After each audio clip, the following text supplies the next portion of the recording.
Good morning student. Ankush বলো তো আজকে কত তারিখ?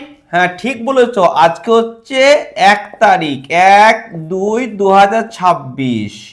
তোমরা কোন ক্লাসে পড়ো অঙ্কুশ? ক্লাস 4-এ পড়ো। আচ্ছা অঙ্কুশ বলো তো, তুমি কি আমাদের জাতীয় পশুর নাম কি? ঠিক বলেছো অঙ্কুশ, আমাদের জাতীয় পশুর নাম হচ্ছে বাঘ। বাহ বাহ। আচ্ছা বলো তো রিয়া, তুমি কি বাঘ দেখেছো? হ্যাঁ বাঘ দেখেছো। কোথায় দেখেছো? টিভিতে দেখেছো আর চিড়িয়াখানায় দেখেছো, তাই তো? বাহ বাহ বাহ বাহ। আচ্ছা বলো তো প্রকৃতি, আমরা যে বাঘ দেখি এই বাঘের সংখ্যা বর্তমানে দিন দিন কমছে না বাড়ছে, তোমরা কি বলতে পারবে? প্রকৃতি তুমি ঠিকই বলেছো, যত দিন যাচ্ছে বাঘের সংখ্যা কিন্তু কমছে। অর্থাৎ আমি বলতে পারি বাঘ আস্তে আস্তে আমাদের কাছ থেকে হারিয়ে যাচ্ছে, তাই তো? ঠিক বলেছো। তাহলে আজকে আমরা কি নিয়ে আলোচনা করব দীপ্তি? আজকে আমরা আলোচনা করব হারিয়ে যাচ্ছে বাঘ, এই বিষয় নিয়ে, ঠিক আছে? এবার চলো আমরা আস্তে আস্তে দেখে নেব। প্রথম আমরা কি দেখে নেব রিয়া? প্রথম আমরা দেখে নেব যে বাঘ কেন হারিয়ে যাচ্ছে, তোমরা কেউ বলতে পারবে? ঠিক বলেছো। দেখো প্রথম কথা কি জানো তো, 1 নম্বর হচ্ছে আমাদের মানুষ কি করছে, জঙ্গল কেটে ফেলছে। কেন বলো তো? ঘর বাড়ি রাস্তাঘাট অর্থাৎ আরবানাইজেশনের জন্য কিন্তু জঙ্গল কেটে ফেলছে। যেই জঙ্গল কেটে ফেলছে কি হচ্ছে, বাঘের সংখ্যা কমে যাচ্ছে। আর 2 নম্বর, জঙ্গল কেটে ফেলার ফলে বাঘ কি হচ্ছে বলতো, লোকালয়ে ঢুকে পড়ছে মানুষের মধ্যে। তখন মানুষ আর বাঘের মধ্যে সংঘর্ষ হচ্ছে, কিছু বাঘ কিন্তু মারা যাচ্ছে। আবার জানো তো কিছু চোরা শিকারী আছে যারা কিন্তু দাঁত চামড়া প্রভৃতির লোভে কিন্তু বাঘ হত্যা করছে। আবার জানো তো বর্তমানে বাঘ কিন্তু খাবারের অভাবে কিন্তু মারা যাচ্ছে। তাহলে বুঝতে পারলে কেন বাঘ আমাদের কাছ থেকে হারিয়ে যাচ্ছে।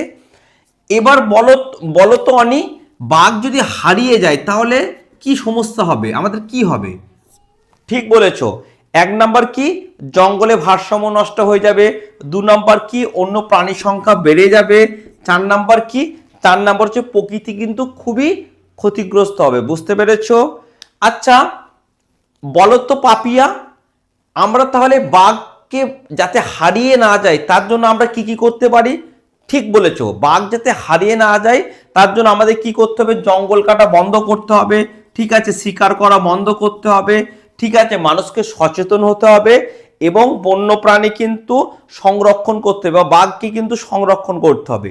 এবার চলো আমরা লোটাস বলো তো, তুমি কি জানা আছে আমাদের ভারত সরকার বা পশ্চিমবঙ্গ সরকার এই যে বাঘ অনেকে মেরে ফেলছে তার জন্য কি কি আইন করেছে? জানা নাই, বুঝতে পেরেছি। চলো আমি বলে দিই। জানো তো ভারত সরকার বন্যপ্রাণী সুরক্ষা আইন করেছে, ঠিক আছে, 1972 সালে। এই আইন অনুযায়ী কেউ বাঘ যদি মেরে ফেলে না, তাহলে তার জেল হবে 3 থেকে 7 বছর, জরিমানাও হবে। আবার জানো তো আমাদের পশ্চিমবঙ্গ সরকারও কিন্তু নিয়ম করেছে। সেই নিয়মটি কি বলো? সুন্দরবন ও বক্সা টাইগার রিজার্ভ আইন। এছাড়া আমাদের সরকার কি করেছে জানো তো, বনরক্ষী এবং টাইগার স্কোয়াড তৈরি করেছে, সিসিটিভি লাগিয়েছে যাতে কেউ বাঘ মেরে না ফেলে। এমনকি জানো বিশ্বেও কিন্তু এই বাঘের সংখ্যাকে বাঁচাবার জন্য কিন্তু নিয়ম করেছে। কি নিয়ম করেছে? CITES চুক্তি করেছে। CITES চুক্তির ফুল ফর্ম তোমরা জানো? জানো না বলো, চলো বলতে, convention on international trade in endangered species. আরেকটা কি করেছে জানো তো, গ্লোবাল টাইগার রিকভারি প্রোগ্রাম করেছে। বুঝতে পেরেছো? তাহলে তাহলে কিন্তু দেখতে পাচ্ছি ভারত সরকার পশ্চিমবঙ্গ বিশ্ব চেষ্টা করছে। এবার চলো আমাদের জানো তো ভারত সরকার অনেক কিন্তু টাইগার রিজার্ভ এবং ন্যাশনাল পার্ক কিন্তু তৈরি করছে, যেখানে বাঘেরা সুরক্ষিতভাবে থাকতে পারবে। নামগুলো জেনে নিই। এক হচ্ছে করবেট, উত্তরাখণ্ডে আছে। 2 নম্বর সুন্দরবন, পশ্চিমবঙ্গে আছে। 3 নম্বর কি, 3 নম্বর হচ্ছে বান্ধবঘর, মধ্যপ্রদেশে আছে। রণথম্বর, রাজস্থানে আছে। 5 নম্বর কানহা, মধ্যপ্রদেশে আছে। যেন তো সুন্দরবনও কিন্তু পশ্চিমবঙ্গেও কিন্তু আছে। কি কি? এক সুন্দরবন আমরা সবাই জানি।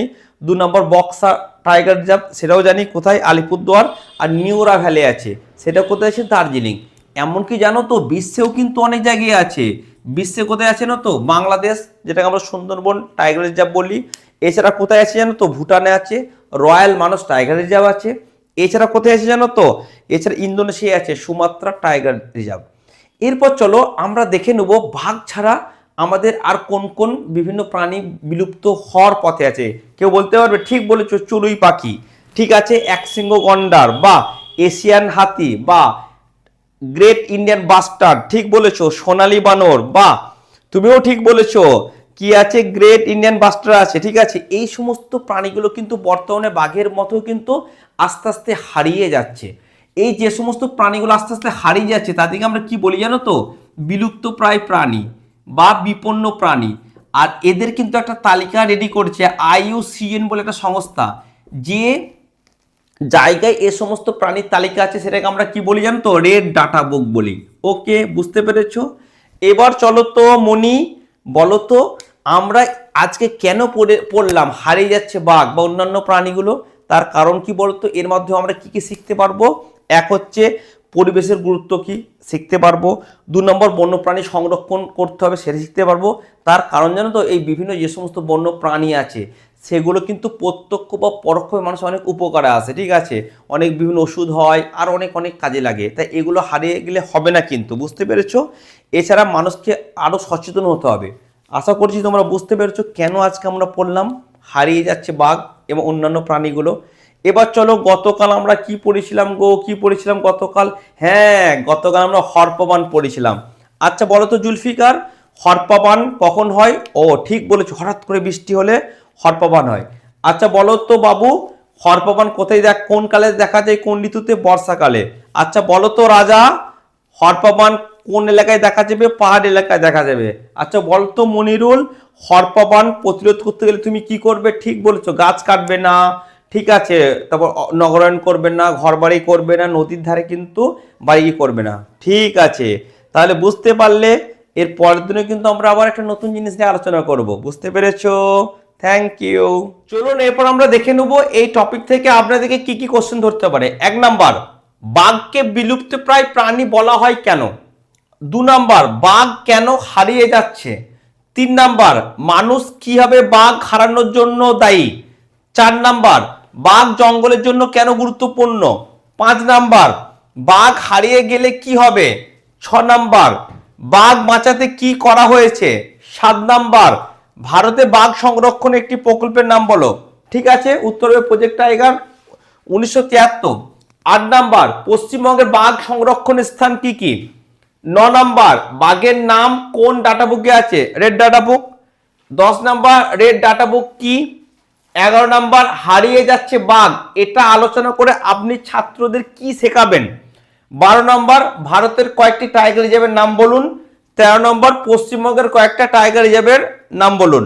আশা করি বুঝতে পেরেছেন। এই ধরনের কোশ্চেনগুলো কিন্তু আপনাদেরকে ধরতে পারে। Thank you.